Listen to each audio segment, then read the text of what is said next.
After weeks of controversy, Disney's Beauty and the Beast is now hitting theaters.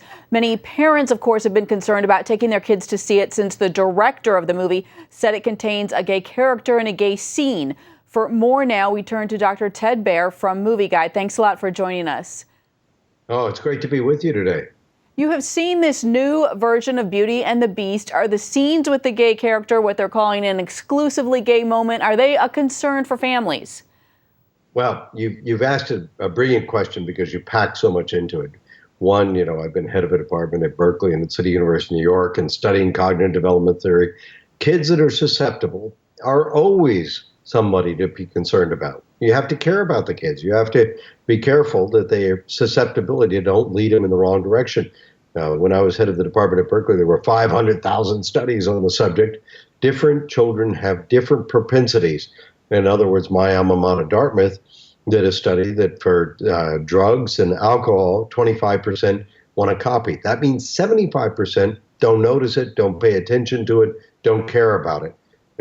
So if somebody has a propensity to it, then it's going to activate something. Same thing with violence, it's like 7 to 11%, and the same thing with sexual activities. So let me, forgive me for asking a packed question, but let's cut to the chase here. What is in the gay scene, since you've seen it and so many people have, really the public has not seen it so far? Okay, the scene is very similar to the animated movie.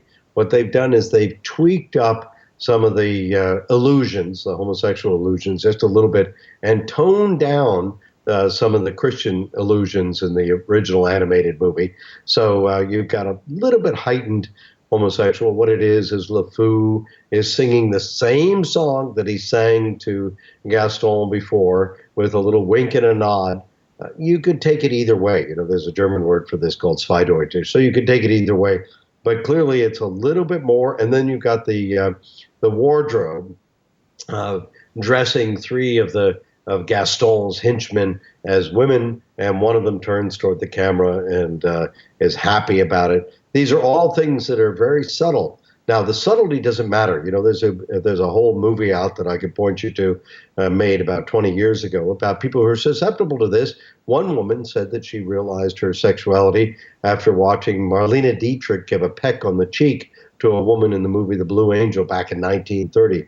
So this has been going on. And Disney has had these characters for a long time. So how much more this is than the witch in Little Mermaid, which was clearly modeled after a cross-dressing man named Divine. All of those things have been going on. I think they originally started out doing this as a publicity stunt, but it's backfired on them because some of the people in the movie have used it as a platform for their own political agenda. And that's going to hurt the box office. 117 million people go to church every week and only 20 million people go to movies. They need that 117 million people, and they're going to lower the box office a smidgen.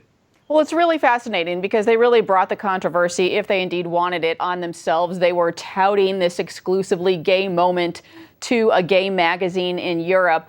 But it sounds like it's not explicit, like it's subtle and you have to kind of be looking for it. So should parents be concerned with their children, if they're thinking about taking them to the movie? Well, now we're back to the first part of your question, which is very true. It is subtle. The trouble is, and as I told you about that documentary, which shows people that were affected by sex scenes in movies, that quite often it's the subtlety that causes them to go over the deep end.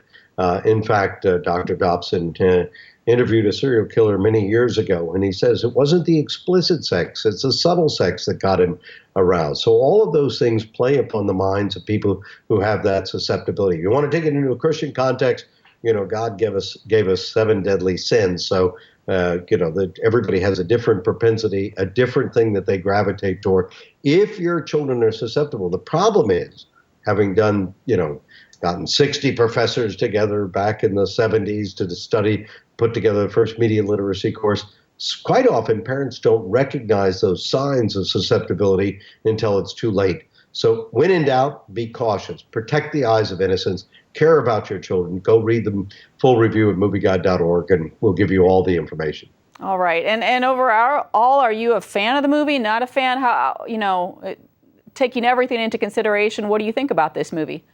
Well, we do analysis, not thumbs up or thumbs down. We like to say that that's, the secular critics that do thumbs up or thumbs down. They want to be the traffic cops. We want to help people develop discernment.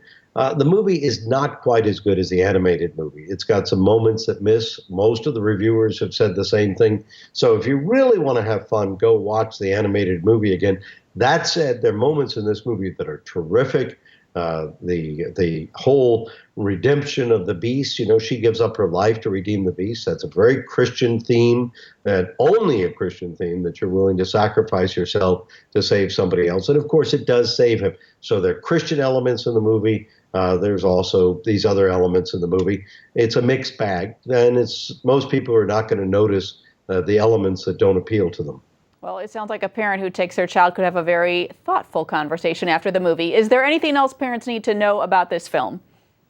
Well, the film is, one, it's going to edge a little bit more feminist than the original version. It's going to edge a little bit less Christian. The Christian elements were more overt in the animated version. And, if you want great films out there, there are a whole slew of them. Probably the best one out there right now is Lego Batman movie, which was done by the nephew of a friend of mine, Phil Lord. And it's just clean and wholesome, and it's about getting over your pride and learning to love other people. You can't have a better message than that. So there's a lot of good movies out there competing for the attention of our families. And if you're concerned, either watch the old version at home or go to Lego Batman movie. All right. Dr. Ted Baer, a lot to unpack. Thanks for your time. Have a great day.